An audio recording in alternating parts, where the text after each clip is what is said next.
Il n'était pas européen, il n'était pas asiatique, il n'était même pas connu de la majorité du monde occidental. Pourtant, il est officiellement l'homme le plus riche de toute l'histoire humaine. Plus que Jeff Bezos, Elon Musk ou les empereurs romains réunis. Son nom ? Mansa Moussa. Roi d'un empire africain immense, bâtisseur d'une capitale intellectuelle, maître de l'or, voyageur légendaire et souverain oublié par l'histoire moderne. Mais pourquoi ne nous l'a-t-on jamais raconté ? Nous sommes en Afrique de l'Ouest, au début du XIVe siècle. L'empire du Mali, fondé par Soundiata Keïta un siècle plus tôt, est alors à son apogée. C'est un empire immense, riche et structuré, s'étendant sur ce qui est aujourd'hui le Mali, le Sénégal, la Mauritanie, le Burkina Faso, le Niger, la Guinée et la Côte d'Ivoire. Sa richesse ? L'or, le sel et surtout le contrôle des routes commerciales du Sahara. Le Mali est le carrefour entre l'Afrique subsaharienne et l'Afrique du Nord. Tout passe par lui. En 1312, un homme prend le pouvoir, Mansa Moussa, dont le nom signifie « roi Moussa » en mandingue. Mais Moussa n'est pas un roi ordinaire. En 1324, Mansa Moussa décide de faire le pèlerinage à la Mecque, comme l'impose sa foi musulmane. Mais il va le faire à sa manière, grandiose. Selon les chroniqueurs arabes, il part avec 60 000 personnes, serviteurs, soldats, érudits, musiciens, 12 000 esclaves portant chacun 2 kilos d'or, 100 chameaux, transportant chacun entre 100 et 150 kilos d'or pur. C'est une caravane gigantesque, jamais vue dans le désert. Il traverse le Sahara, passe par Gao, puis entre en Égypte, où son passage laisse une trace indélébile.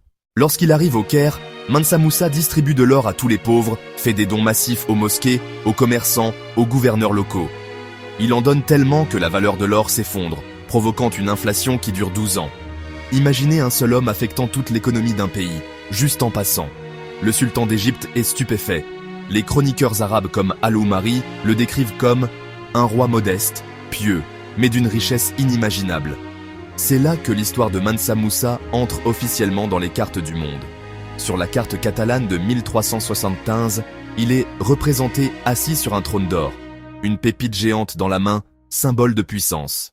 De retour à Tombouctou, Mansa Moussa ne se contente pas de jouir de sa richesse. Il veut éduquer son peuple, élever son empire.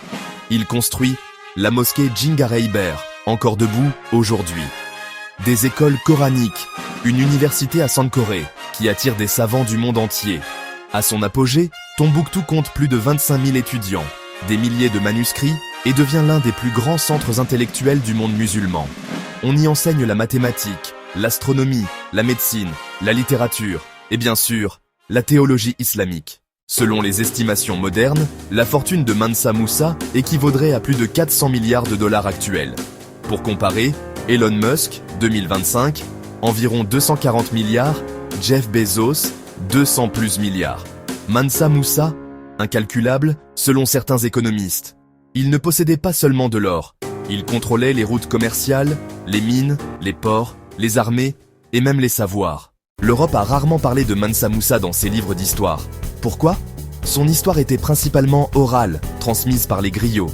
L'Afrique a été dévalorisée pendant la colonisation et ses civilisations effacées.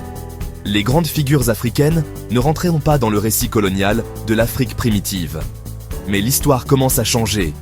Aujourd'hui, de plus en plus d'historiens et de chercheurs africains remettent les rois oubliés sur le devant de la scène.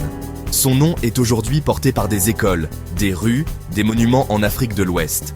Sa légende est étudiée dans des universités aux États-Unis, en Afrique du Nord et au Mali. Et Tombouctou, malgré les conflits récents, reste un symbole fort de l'âge d'or intellectuel africain. Son héritage ne réside pas seulement dans l'or. Il réside dans le savoir, dans la dignité, dans la fierté africaine. Mansa Moussa n'était pas juste riche, il était visionnaire. Il a bâti, éduqué, partagé, il n'a pas envahi, il a élevé. Et pourtant, on a oublié son nom. Mais aujourd'hui, il revient. Parce que l'Afrique n'a pas commencé avec la colonisation. Elle a produit des rois, des empires, des civilisations brillantes. Et Mansa Moussa en est la preuve éclatante. Si tu as aimé cette histoire, abonne-toi pour découvrir d'autres grands personnages africains oubliés. Prochaine vidéo. Soundiata Keïta, le fondateur de l'Empire du Mali. Ou encore, les guerrières du Dahomey, les vraies Amazones d'Afrique.